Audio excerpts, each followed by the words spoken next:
চলে এলাম আবার একটা রেসিপি নিয়ে। আজকে যে রেসিপিটা নিয়ে এলাম একদম সিম্পল রেসিপি, কিন্তু শীতের শেষ বেলায় ফুলকপির এই রেসিপিটা খেতে আশা করি ভালোই লাগবে। নমস্কার বন্ধুরা, আমি মৌমিতা চলে এসেছি আজকে আবারও একটা রেসিপি নিয়ে মৌমিতা হেসেল চ্যানেলে। তো আজকে যে রেসিপিটা একদম সিম্পল রেসিপি, কিন্তু এটা ফুলকপি পোস্ত।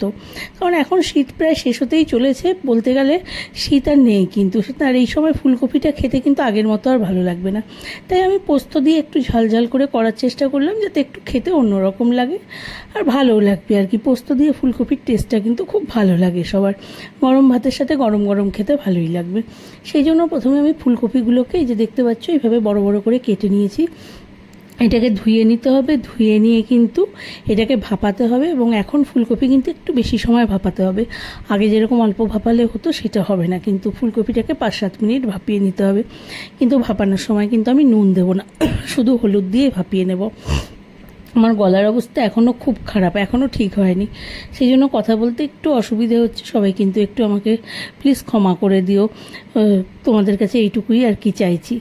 এই যে দেখো, এইদিকে ফুলকপি ভাপাতে দিয়ে দিলাম, আর এদিকে আলুগুলো কেটে নিয়েছিলাম। কথা বলতে বলতে আলুগুলো তো নুন হলুদ মাখিয়ে নেব।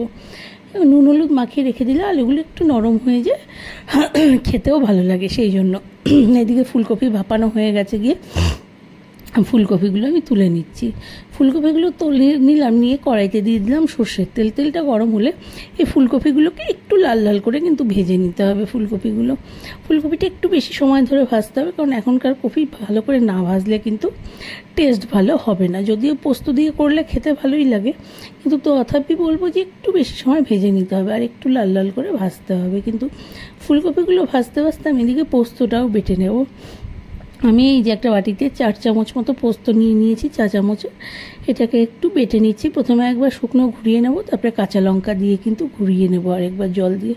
ফুলকপিগুলো ভাজা হয়ে গেল, ফুলকপি তুলে নিলাম। এই তেলেই দিয়ে দিলাম কালো জিরে আর শুকনো লঙ্কা ফোড়ন। ফোড়নটা ভাজা হওয়ার পরে আলুগুলো দিয়ে দিলাম, নুন হলুদ যে মাখিয়ে রেখেছিলাম আলুগুলোকে।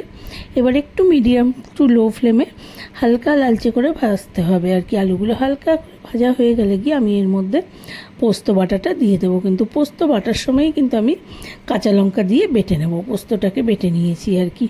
আমি এখানে 5টা কাঁচা লঙ্কা দিয়ে বেটে নিয়েছিলাম। আলুগুলো ভাজা হওয়ার পরে দিয়ে দিলাম পোস্ত বাটাটা। এবার ভেজে রাখা ফুলকপিটা দেব, দিয়ে একটু হালকাভাবে একবার ভালো করে নেড়ে নিতে হবে, কিন্তু মানে ফুলকপি আর আলুর সাথে যেন ভালোভাবে পোস্ত বাটাটা মিশে যায় গিয়ে।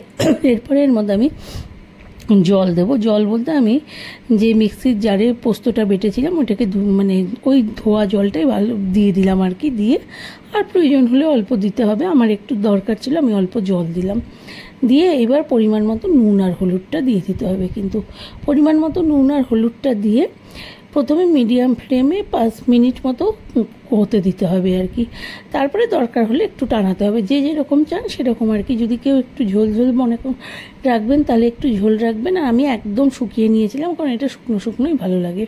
শেষে আমি দিয়ে দিলাম চেরা কাঁচা লঙ্কা। চেরা কাঁচা লঙ্কা দিয়ে আমি গ্যাস অফ করে দেবো, দিয়ে এটা সার্ভিং বলে সার্ভ করে দেবো। কিন্তু এটা কিন্তু গরম ভাতের সাথে খেতে খুবই ভালো লাগে, একটু ঝাল ঝাল হয়। আর পোস্তর তো একটা নিজস্ব স্বাদ আসছে, সবাই জানি আমরা। পোস্ত খেতে সবারই এটা ভালো লাগবে।